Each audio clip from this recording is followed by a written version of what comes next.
Yo les amis, j'espère que vous allez bien. On se retrouve pour le débrief de ce match entre le Real Madrid et Alaves. Victoire 1-0 pour le Real Madrid les amis face au 17e de Liga. Et encore une fois les amis, c'est une victoire dans la douleur, une victoire dans la souffrance. Il y en a qui diront oh c'est la victoire le plus important, c'est comme le FC Barcelone hier quand ils ont gagné dans la difficulté. Les amis, le Barça c'est pas le Real Madrid. Le Barça n'a rien à voir avec ce Real Madrid là. Contrairement au Real Madrid, le Barça eux ils ont l'habitude de régaler, ils ont l'habitude de fracasser leur adversaire. Nous c'est pas notre cas. Depuis le début de la saison, on souffre. Depuis le début de la saison, on gagne nos matchs, on sait même pas comment. Et aujourd'hui, encore une fois, c'était pareil. Carlo Ancelotti, voilà, le gars, je comprends plus rien à son système. Je comprends pas ce que ce gars l'a fait. Dans sa composition d'aujourd'hui, comme vous avez pu le voir, défensivement, il n'a pas changé grand chose. Voilà, il y avait Rudiger, Raúl Asensio, Franck Garcia d'un côté et Lucas Vázquez de l'autre côté. Au milieu, il nous met quoi? Tchouaméni, Camavinga et Valverde. Elle est où la créativité? Elle est où la créativité? Parmi les trois là, qui va jouer au ballon? Comment tu veux avoir un fond de jeu avec trois milieux qui de base ne sont pas créatifs? Le seul joueur créatif qu'il aurait pu mettre au milieu au lieu de rajouter encore un joueur défensif là, c'est Arda Güler. Et il a fait quoi? Il a mis Arda Güler sur le côté encore une fois. J'aurais pu comprendre si Jude Bellingham et Vinicius étaient sur le terrain comme ça. Au moins Arda Güler n'aurait pas eu sa place au milieu. Il n'y a pas de souci. Mais dans une telle composition, c'est criminel de mettre Arda Güler sur le côté droit. Le gars il passe tellement son temps à changer de poste à ses joueurs que finalement il oublie c'est quoi leur vrai poste. Et pour vous dire à quel point il n'y a rien qui allait dans cette équipe du Real Madrid là aujourd'hui, dites-vous que Carlo Ancelotti n'était pas sur le banc du Real Madrid. Non, non, non. Il était dans la tribune. Il était dans la tribune en train de fumer chicha. Et pendant ce temps, Kylian Mbappé se faisait virer, voilà, en plein match. Tout ça à cause d'une faute criminelle. Et c'est totalement mérité le carton rouge. Dans un match où on est censé prendre en confiance. Dans un match où on est censé se rassurer les supporters. Dans un match où on est censé envoyer un message à Arsenal. Mais non, le Real Madrid, comme d'habitude, on joue comme des fiottes. Heureusement que Camavinga était là pour faire un éclat individuel. Sinon, à part ça, je pense pas que le Real Madrid en aurait marqué aujourd'hui. Et moi, quand je vois ce genre de match-là, je peux pas m'empêcher de me dire que le Barça, les amis, c'est terminé. Ils vont prendre cette Liga-là. Avec le football qu'on joue là, je vois pas le Real Madrid rattraper le Barça. Dites-vous que là, maintenant, il y a 4 points entre nous. 4 points à rattraper, les amis. C'est-à-dire que le Barça doit perdre et faire un match nul. Est-ce que Barça que vous voyez là,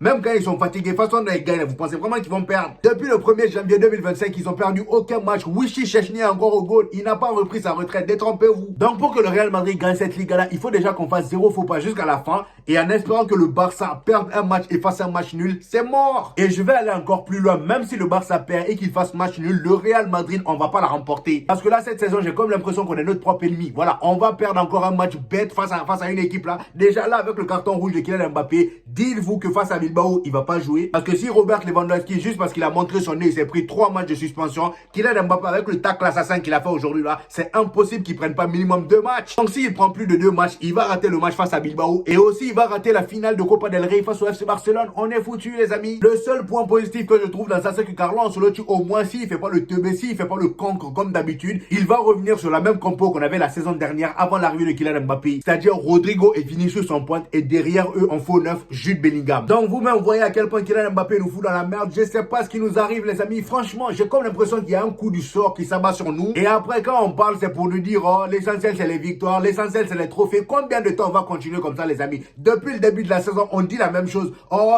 la victoire c'est le plus important. Oh les trophées c'est le plus important. Carlo Ancelotti, ça a toujours été comme ça. Ça a toujours été comme ça, mais on en a marre. On en a marre. Merci pour tous les trophées. Maintenant, on veut rapporter des trophées en se régalant devant les matchs. Il y en a marre d'être tout le temps là, regarder un match où le Real Madrid ne nous rassure pas. Même face au dernier, les amis, on a du mal. Aujourd'hui, il fallait voir comment on avait du mal à poser notre football. Tellement on avait joué avec du courage. Je ne voyais pas une équipe 17e de Liga. Ils étaient vraiment là pour jouer au football. On avait du mal à ressortir de leur pressing. Et même offensivement, les amis, on n'arrivait pas à se créer des occasions. Les seules occasions qu'on s'est créées, on les a gâchées avec notre débilité. En première mi-temps, le but que Raúl Asensio marque sur corner, qui est finalement annulé, c'était son premier but, les amis, si le but était accepté.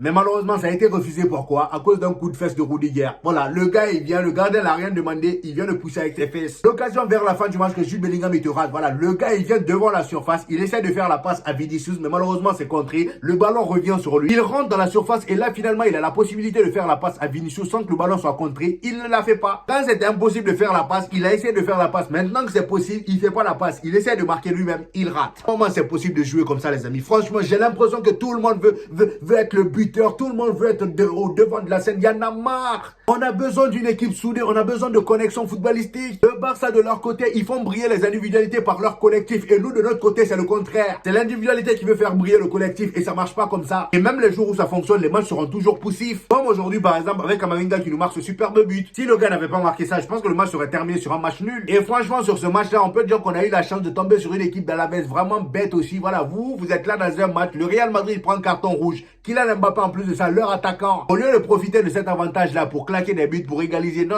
ils sont là à rater, à jouer comme si, franchement, vous aussi, hein. Et comme si ça suffisait pas, ils sont allés prendre carton rouge aussi. Ils sont tellement fair play, ces gens-là. Cependant, malgré le match compliqué pour le Real Madrid, il y a quand même quelques joueurs qui sont sortis du lot. Camavinga, déjà, auteur du but, il a été nommé homme du match, c'est mérité. Il a récupéré beaucoup de ballons comme à ses habitudes. Il essayait parfois de porter le ballon. Valverde aussi, il a fait son match. À un moment même, il m'a fait peur, j'ai cru qu'on l'avait blessé. C'est juste dommage qu'à côté de lui, il n'y avait pas de joueur créatif. Offensivement, en première mi-temps, s'il y avait bien un joueur qui ressortait, les amis, c'était Rodrigo. Rodrigo était le seul danger pour Alaves. Mis à part lui, il n'y avait rien. Parce que Kylian Mbappé, les amis, avant même qu'il ne prenne le carton rouge, c'était compliqué. Le gars, en 33 minutes, il avait tiré 0 fois au but. Donc, qu'il prenne le carton rouge ou pas, ça changeait rien. Arda Güler sur le côté droit, on peut pas trop l'en vouloir. Le gars, il a essayé de faire ce qu'il pouvait. Et quand à chaque fois, t'as un entraîneur qui te fait jouer à un poste qui n'est pas le tien, c'est compliqué. Et vous avez remarqué, Arda Güler, depuis qu'il est arrivé au Real Madrid, rares sont les fois où le gars, vraiment sur son côté, il est percutant. À chaque fois qu'on le met sur ce côté-là, il n'est pas si dangereux que ça, il n'est pas si fou que ça. C'est d'ailleurs pourquoi on a tous l'impression que le gars, Endrick, il brille plus que lui. Parce que moi, Endrick, lui, il joue souvent à son poste. À chaque fois qu'il rentre, c'est pour jouer en pointe. Franchement, là, sur ce match-là, Arda Güler aurait dû jouer au centre, comme ça, tous les ballons passent par lui. Le gars, il est créatif.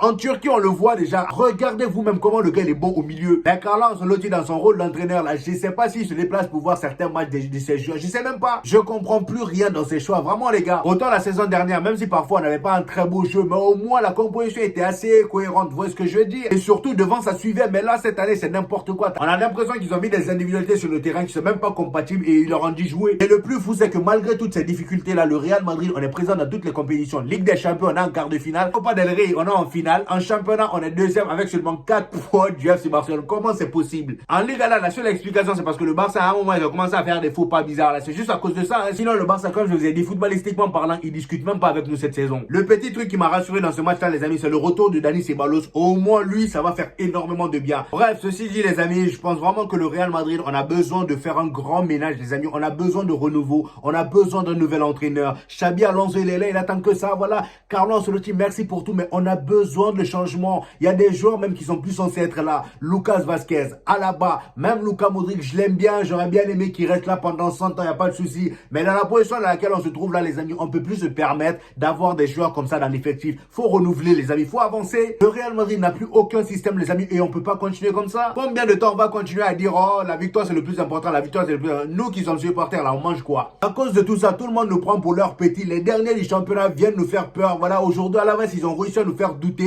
Comment on voulait qu'on se fasse respecter comme ça? Au match retour la semaine prochaine, la face à Arsenal, comment vous voulez qu'on vienne les faire peur au Santiago Bernabéu si même face à Alaves, on doute? Là, je vais pas vous mentir, je sens qu'Arsenal, ils vont encore nous fesser chez nous, ils vont nous faire honte. En tout cas, si on part jouer comme on a fait aujourd'hui, là, vraiment, je le souhaite pas, hein, les gars. Je souhaite que le Real Madrid se réveille ce jour-là pour tabasser Arsenal. Mais vu comment ils ont joué là aujourd'hui, comment vous voulez qu'on soit confiant? On peut pas. Bref, les amis, en tout cas, c'était mon avis sur ce match. Je sais pas ce que vous avez pensé de ce match-là, les amis. Dites-moi ça en commentaire. J'hésiterai pas à vous répondre comme d'habitude. N'oubliez surtout pas le petit pouce bleu qui fait toujours plaisir, les gars. Ça aide au référencement. Et pour ceux qui viennent de découvrir cette chaîne, les amis, ici, on fait des vidéos débriefs des matchs du FC Barcelone et du Real Madrid. Et quand il n'y a pas de match, on fait des vidéos actualité. Donc abonnez-vous pour ne rien rater. Et on se dit au prochain épisode, les gars. Peace!